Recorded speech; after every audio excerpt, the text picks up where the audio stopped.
আসসালামু আলাইকুম। আজকের সর্বশেষ সংবাদ জানাবো আমি নুসরাত। প্রথমে জানিয়ে দেব সংবাদ শিরোনাম। নারীর নেতৃত্ব কোরআনের পরিপন্থী বলেছেন জামায়াতের মহিলা বিভাগের সেক্রেটারি। নির্বাচনের প্রস্তুতি নিয়ে ময়মনসিংহে সেনাপ্রধানের মতবিনিময় সভা। আগের মতো আর দৌড়াতে পারি না বলেছেন মির্জা ফখরুল।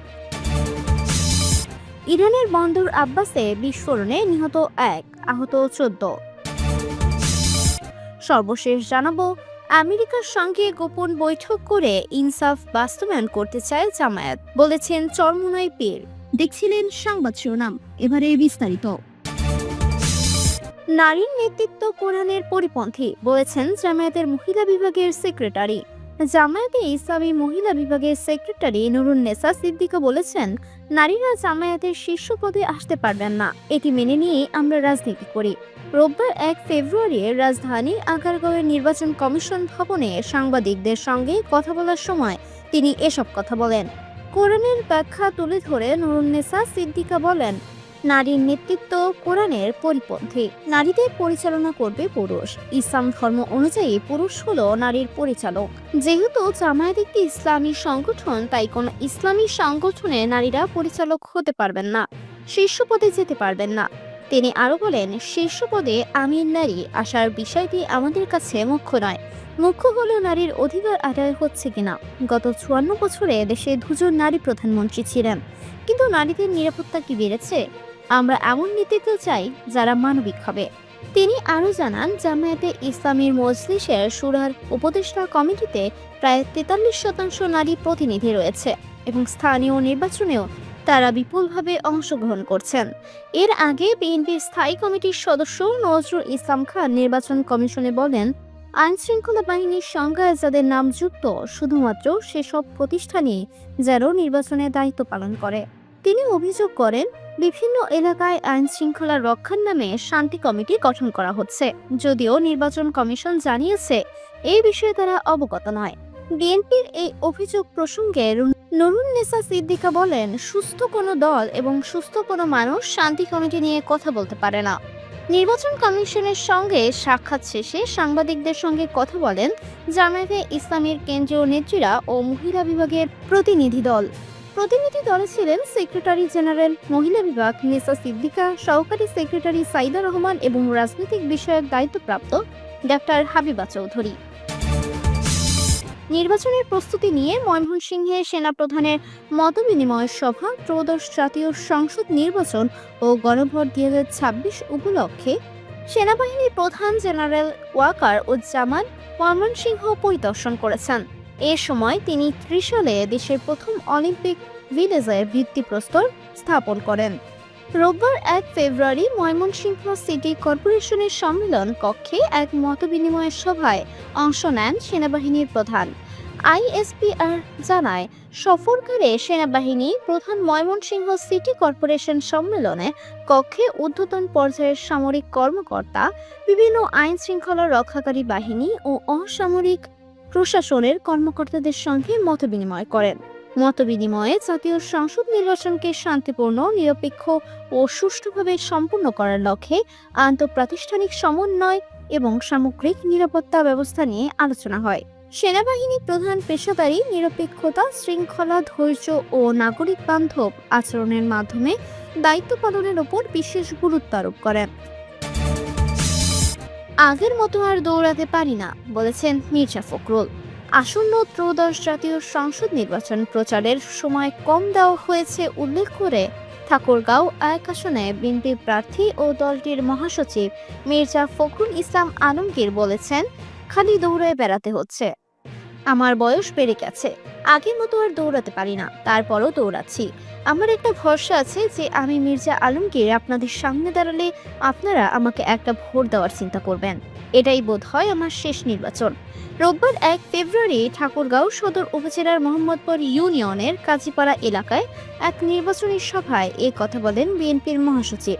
এছাড়া তিনি ওই ইউনিয়নের মাস্টারপাড়া, বোর্ড অফিস, মাঠগাঁও, তোজামুলের মিলচাতালের গণসংযোগের পাশাপাশি নির্বাচনী সভা করেন। মির্জা ফখরুল বলেন, প্রশাসন, পুলিশ, মিলিটারি তারা একটা নিরপেক্ষ ভোট চায়, সবাই চায়। তাহলে আমাদের একটা সুযোগ আসছে। এই সুযোগে আমরা সঠিকভাবে প্রত্যেকেই আমরা ভোটটা দিতে পারবো। এবার কিন্তু একটা নতুন ব্যাপার আছে। এবার নৌকাটা নাই, নৌকাটা পালায়ে গেছে, ওই দিল্লিতে গিয়ে বসে আছে। তাদের বহুবার বলছিলাম, ভাই এত খারাপ কাজ করিয়েন না, তাহলে পালাবারও পথ পাবেন না। ঠিক হেলিকপ্টারে চলে পালায় গেল। আর মাঝখান থেকে ওদের যত লোকজন ছিল, কর্মী ছিল, নেতা ছিল, সবাই বিপদে পড়লো। এমন নেতা আমরা চাই না যে কর্মীদের বিপদে ফেলে পালায় যায়। দীর্ঘ রাজনৈতিক জীবনে কখনো অনিয়ম দুর্নীতির পথে হাঁটেননি উল্লেখ করে মির্জা ফখরুল বলেন, আমার বয়স হয়েছে ৭৮, চুলগুলো সব পেকে গিয়েছে। ৩৫ বছর ধরে আপনাদের সঙ্গে আছি, ভোটে হেরেছি কিন্তু চলে যায়নি। তাকে কি আপনি পছন্দ করবেন যাকে এর আগে দেখেনি নাই?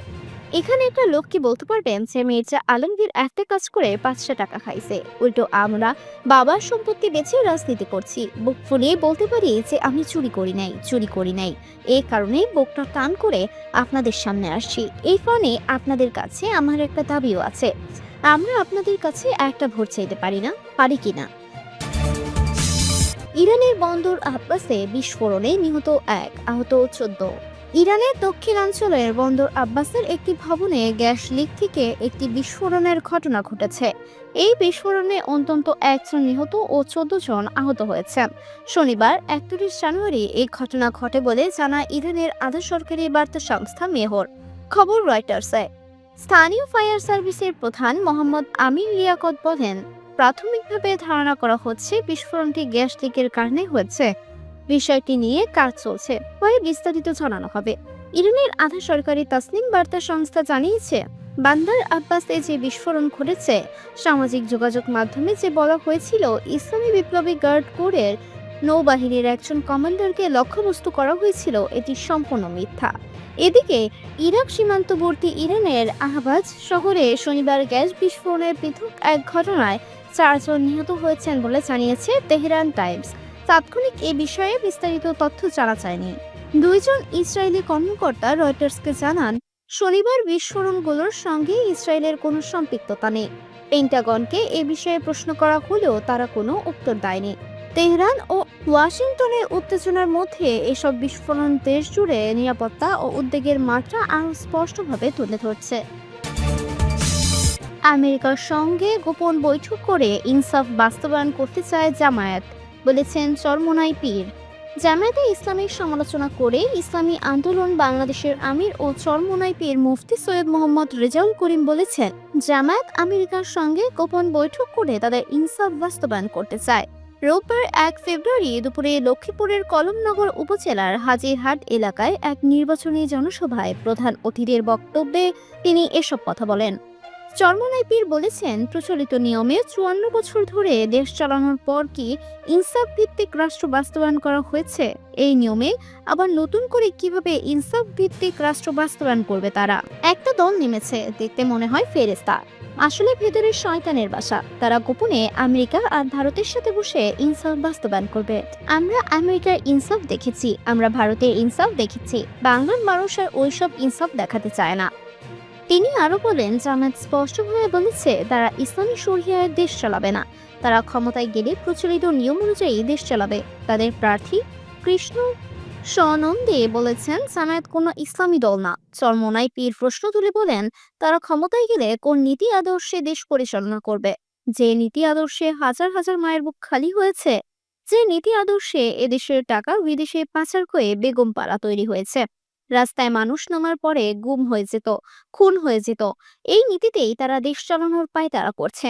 ভোটারদের প্রতি আহ্বান জানিয়ে ইসলামী আন্দোলন বাংলাদেশের আমির বলেন, যারা দেশ ও ইসলামকে ভালোবাসেন সবাই যদি একত্রিত হয়ে হাত পাখায় ভোট দেন। লক্ষ্মীপুর ৪ আসনে ইসলামী আন্দোলন বাংলাদেশের প্রার্থী খালেদ সাইফুল্লাহর সভাপতিত্বে অনুষ্ঠিত সভায় আরও উপস্থিত ছিলেন লক্ষ্মীপুর ৩ আসনের প্রার্থী ও জেলা সভাপতি ক্যাপ্টেন মোহাম্মদ ইব্রাহিম, জেলা সেক্রেটারি মাওলানা জহিরুল ইসলাম সহ বিভিন্ন পর্যায়ের নেতৃবৃন্দ।